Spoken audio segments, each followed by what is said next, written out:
Bonjour, nous sommes le dimanche 20, je sais plus, 26, 25, et une semaine avant les élections. Donc on vote dimanche prochain. Ça va barder. On va voir comment ça se passe. En tous les cas, ça s'agite beaucoup.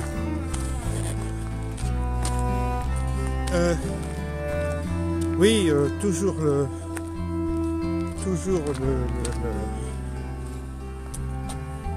la même chose, quoi.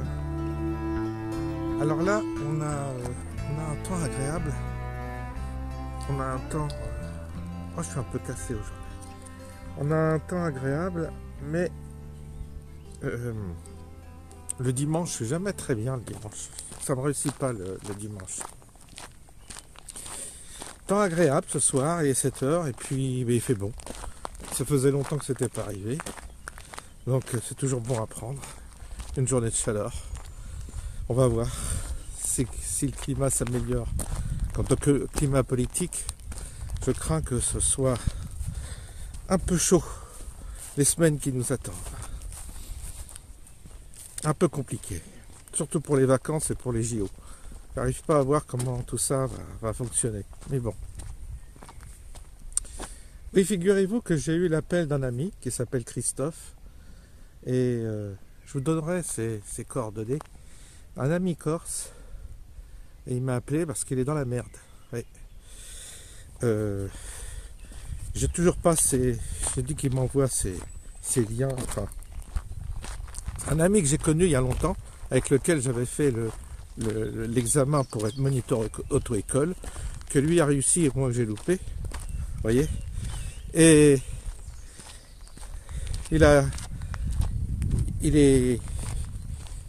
c'est un Corse, quoi. Il a un côté très, très entier, un fort caractère. Et puis, il a décidé de retourner en Corse. Sauf que ça s'est pas très bien passé. Il a ouvert une auto-école. Ça n'a pas du tout plu à la concurrence qui a un peu... qui a un peu cassé les prix pour lui, le mettre en difficulté. Et du coup, il a dû redémarrer à zéro. Il a créé une petite exploitation agricole sur un terrain familial. Il est reparti de zéro, il y a 5-6 ans, je crois, pour faire un élevage de... Enfin, pour faire une exploitation de poules pondeuses afin de vendre des œufs de très bonne qualité, puisqu'il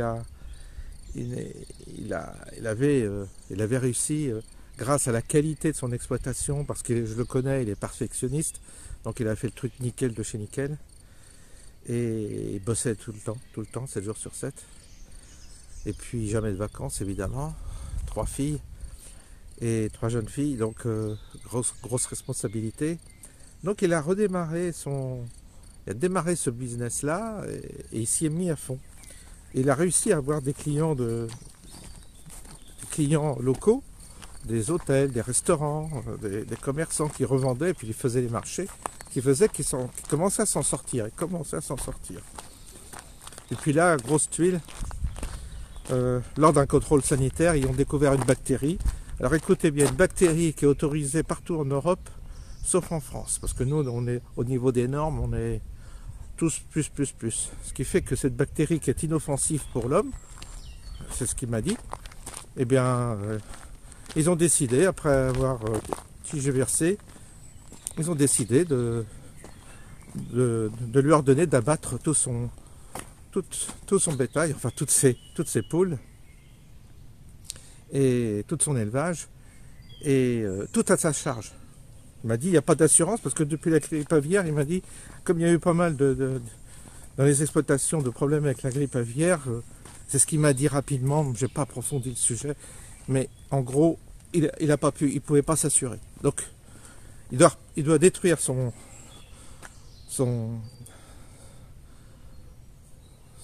poules, là, toutes ses poules, il doit les tuer, 780 poules, et il perd tous ses marchés, du coup, il ne peut plus vendre ses œufs. Donc toute cette clientèle qu'il avait développée, voilà. fini. Il se retrouve sur la paille.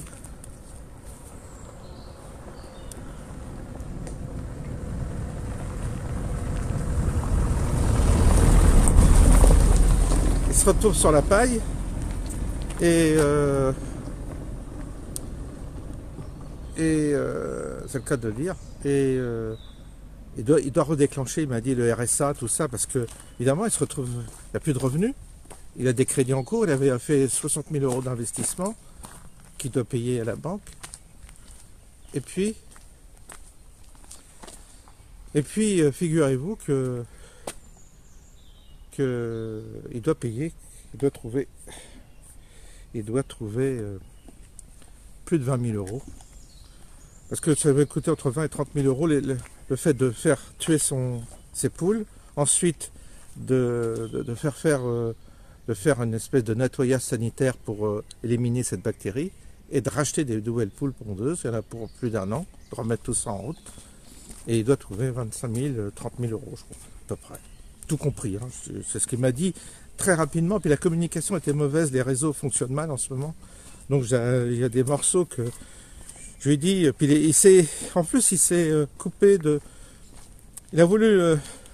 c'est un garçon qui était très pointu dans l'informatique. Avant tout ça, il avait tout, le dernier portable et tout. Puis là, il a carrément coupé les ponts avec le modernisme. C'est-à-dire qu'il a peut-être un ordinateur, mais il n'a pas d'application, il n'est pas du tout sur les réseaux, il a juste un téléphone, et puis donc ça m'a été difficile pour l'instant de l'enregistrer, de trouver un moyen de lui permettre de communiquer pour faire un appel aux dons. J'ai dit, il m'a dit, oh, j'ai plus rien, j'ai dit, tu connais Telegram, Zoom? Oh non, j'ai coupé avec tout ça, avec tout ce qui est Internet, informatique, tout ça, il avait plus envie, quoi. Alors, il est certainement obligé d'avoir Internet et de l'informatique pour l'exploitation de son affaire, mais il a vraiment décroché. Et donc, c'est le genre de gars qui en a eu marre de la société de consommation, qui était dedans, et qui a voulu se retirer dans les montagnes corses, à faire son petit business comme ça, à retourner à l'authentique. Jamais demandé d'aide à l'État, rien. Je vous le dis en passant. Il a travaillé avec ses bras, tout seul. Courage formidable. Je vous donnerai les éléments. Pour ceux qui sont en Corse, je vous donnerai, si vous voulez l'aider ou le soutenir. Il en a bien besoin. En tous les cas, sur place, il y a le syndicat qui l'aide, un petit syndicat d'exploitants agricoles qui va l'aider. Ils vont faire une collecte. Il y a un de ses clients qui va organiser une espèce de restaurant, une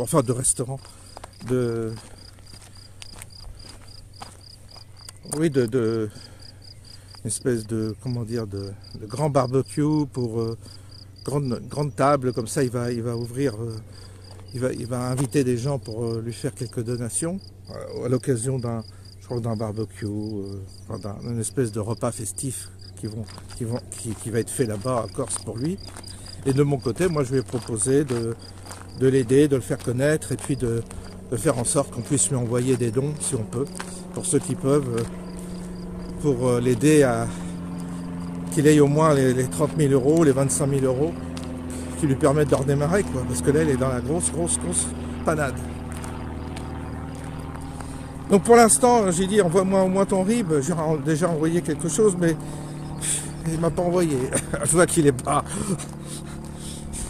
Faut qu'il m'envoie tout ça pour... je dis, envoie-moi une photo de toi, de ton exploitation, pour que je puisse...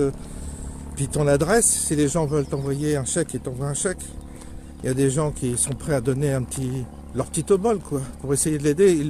Vraiment, je réponds de lui parce que je le connais depuis longtemps. Il est intègre et le gars bien, quoi. Le gars bien qui a jamais profité de rien, ni d'aide, ni rien, qui essaie de s'en sortir soi-même, mais c'est lui qui est pénalisé dans notre monde. Je sais, c'est fini, hein, c'est dur. Hein. Moi, je peux vous dire que ça, c'est des coups à se foutre en l'air. Des tuiles, pareil. Donc, c'est vraiment terrible. Donc, je vais faire ce que je peux pour l'aider. Je vais m'occuper avec ma petite chaîne, essayer de récolter un petit peu d'argent pour lui donner. Et puis par ailleurs, lui, il va essayer il va avoir un journaliste de la presse écrite, hein, qui va venir le voir pour essayer aussi de voir s'il ne peut pas y avoir une forme de mouvement pour le soutenir. surtout de mouvements de solidarité en Corse, ça doit être possible quand même. Les Corses, j'espère qu'ils sont pas, faut pas non plus idéaliser les Corses. Hein. Il m'en a dit, les Verts n'étaient pas mûrs sur la Corse. Lui, il est Corse, hein, mais il était quand même sur le continent, et quand il est revenu chez lui, on lui a pas fait que des cadeaux. Hein. Donc, là aussi, il ne faut pas idéaliser. Mais au moins, il faut espérer qu'il y en aura parmi les Corses qui iront l'aider. Parce qu'il y en a qui sont très riches là-bas. Il y en a qui ont fait fortune. En général, c'est ceux-là qui sont les moins généreux. Bizarrement. Comme j'ai dit, toujours les petites gens qui donnent, mais les riches, ils donnent pas. C'est con, c'est comme ça. Donc voilà ce que je voulais vous dire aujourd'hui. Donc ça m'a attristé. C'est un gros coup dur. Je n'ai même pas cherché à vous dire que pourquoi c'est injuste, parce qu'on accueille chez nous des étrangers, des gens qui on donne beaucoup d'argent, on loge, on finance, des gens qui n'aiment pas la France, qui n'aiment pas notre pays. En plus, on a même retrouvé parmi des terroristes, ils avaient tout, des étudiants, je me souviens, un étudiant qui avait foutu le feu à une église, je crois. Enfin, il avait déjà tout, les aides, les bourses, logé, tout ça par l'État. Enfin, on est très généreux avec les gens qui détruisent la France. Par contre, des gens comme lui qui travaillent, qui se mettent à leur compte, qui vendent de la qualité, parce que tous les mecs de bio, là, qu'est-ce qu'ils disent, là? Ils vont pas pouvoir l'aider, ceux qui aiment bien le bio, le naturel. Lui, il a fait un truc, nickel de chez nickel. Ses poules, traitement de ses poules, c'est des poules qui se baladent dans la nature. C'est pour ça que je lui dis, fais-moi des photos de ton exploitation, parce que c'est remarquable ce qu'il a fait, même au niveau qualitatif. La preuve, c'est que c'est les grandes maisons qui lui achètent, il y a des hôtels et des restaurants de renommée en Corse qui lui achètent ses œufs, pour vous dire la qualité de son produit. Un produit, voilà. Et donc, ce mec-là, il n'est pas récompensé, personne ne le soutient. Enfin, quand je dis personne, dire là, on va voir qui va le soutenir. Parce que là, il est au pied du mur, puisqu'il va faire appel justement à la solidarité déjà autour de lui. Et on va voir si vraiment les gens vont se mobiliser pour l'aider. Parce qu'il mérite. Plus que tous ces gens, tous ces parasites qui nous viennent de l'étranger, qui nous crachent à la gueule, et que nous, en plus, on finance. Il commence à y en avoir marre de tout ça. Donc, il faut l'aider. Moi, je vais faire ce que je peux pour l'aider. Chacun, en contribuant un peu, on devrait y arriver. C'est pas non plus phénoménal comme somme. Si on arrive, je pense que les 25 000, on va réussir à les... Je lui disais, il suffit de 1000 personnes, déjà qui donnent 100 €, ça fait 10 000 €. Alors, 100. Non, je dis n'importe quoi. Je dis 100 personnes qui donnent 100 €, ça fait 10 000 €. 100 personnes qui donnent 100 €, ça fait donc 100 personnes, c'est faisable. Donc on peut peut-être y arriver.